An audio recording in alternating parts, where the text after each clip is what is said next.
दीक्षा लें तो किससे लें, और दीक्षा लेने के लिए गुरु की आवश्यकता होती है, तो मंत्र सिद्धि में गुरु की आवश्यकता क्यों होती है? दीक्षा क्या है? बस यही मनुष्यता की दीक्षा और मनुष्यता के ऊपरी परिधि में प्रवेश करने का शुभारंभ है, और इसी का नाम अपने यहाँ गायत्री मंत्र की दीक्षा भी है, और किसी मंत्र की दीक्षा होती है। एक सक्षम व्यक्तित्व के द्वारा अपने शिष्य के अवचेतन मन में व्याप्त ब्रह्मांड की शक्तियों के बीजों को खोजकर उनको अंकुरित कर उसका पतन होने से रोकने के लिए अपने प्राण ऊर्जा के अंश से उसको संरक्षित कर शिष्य द्वारा साधना कर उस बीज को पूर्ण परिपक्व बनाकर उससे अभिष्ट लाभ प्राप्त करने की विधि का ज्ञान देने, अथवा अपने अनुभवों, ज्ञान और अपने शक्तियों का अनुरूप में अन्य सुपात्र शिष्यों के साथ विधिवत और सुरक्षित बांटना या हस्तांतरित करने की प्रक्रिया ही दीक्षा लेना या दीक्षा देना कहलाता है। बड़े ही एक लाइन में मैंने आपको सारी चीज़ें बताई है, और ये दीक्षा आवश्यक मानी गई है और दीक्षा ली जानी चाहिए। लेकिन दीक्षा के लिए व्यक्ति का कोई उतना ज़्यादा महत्व नहीं है। व्यक्ति जब दीक्षा देता है, अपने आप को व्यक्ति गुरु बनाता है और अपने शरीर के साथ ही शिष्य के शरीर को जोड़ने लगता है, तो उसका नाम गुरुडम है। और गुरुडम का कोई मूल्य नहीं है, गुरुडम से नुकसान भी है। यदि व्यक्ति समर्थ नहीं है, शुद्ध और पवित्र नहीं है और निर्लोभ नहीं है, और उसकी आत्मा इतनी ऊंची उठी हुई नहीं है, अच्छा इंसान नहीं है, तब उसके साथ में संबंध मिला लिया जाए तो शिष्य भी उसी तरह का घटिया होता है और घटिया होता चला जाएगा। तो गुरु का उत्तरदायित्व उठाना सामान्य काम नहीं है। गुरु भगवान का स्वरूप है, और भगवान के प्रतीक के रूप में सबसे श्रेष्ठ जो मनुष्य है, व्यक्तिगत रूप से उन्हें ही दीक्षा देनी चाहिए, अन्य व्यक्तियों को दीक्षा नहीं देना चाहिए। और आपको ये समझना है कि आपको दीक्षा किससे लेना है। तो गुरु का चुनाव बहुत ज़रूरी है। जीव का शरीर इस अखिल ब्रह्मांड की ही प्रतिकृति है। जो कुछ भी इस अखिल ब्रह्मांड में है, वही सब जीव के अवचेतन शरीर में अत्यंत सूक्ष्म अनुरूपी बीज के रूप में व्याप्त है।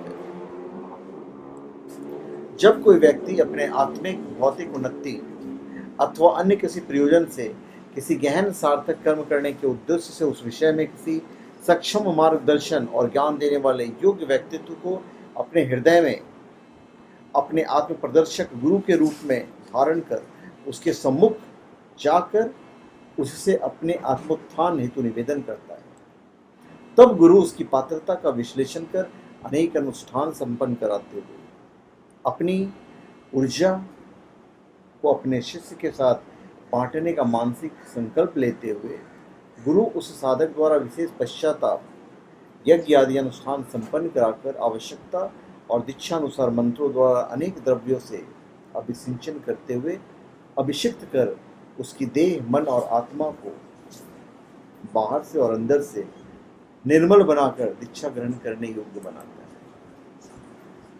और गुरु की आवश्यकता है मंत्र सिद्धि के लिए। मंत्र सिद्धि के लिए साधक को गुरु की नितांत आवश्यकता होती है।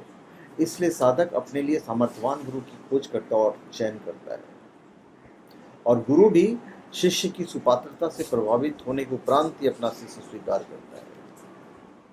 जब गुरु साधक को अपना शिष्य बनाता है, तभी वह शिष्य को दीक्षित करता है।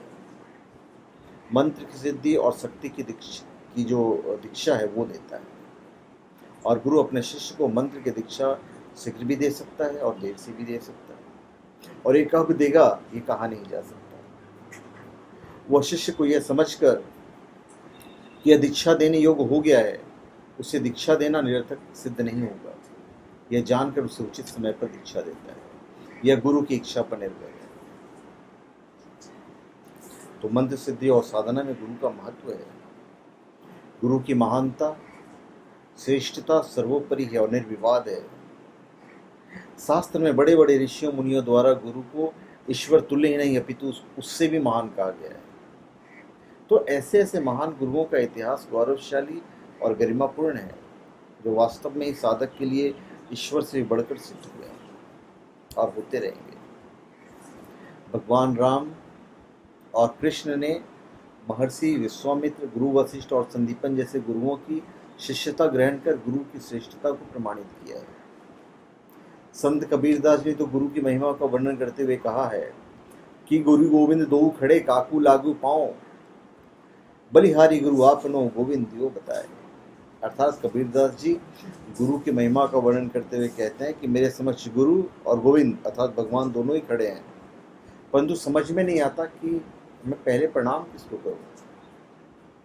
फिर गुरु की श्रेष्ठता बताते हुए ही स्वयं ही उत्तर देते हैं कि हे गुरुवर, आप ही श्रेष्ठ और पूजनीय हैं, क्योंकि आपने ही तो हमें ईश्वर प्राप्ति का मार्ग और ईश्वर का ज्ञान कराया है।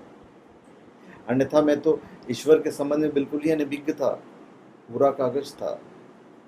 इसलिए गुरु को ही पहले प्रणाम करना चाहिए, फिर ईश्वर को। तो गुरु की ये महिमा है।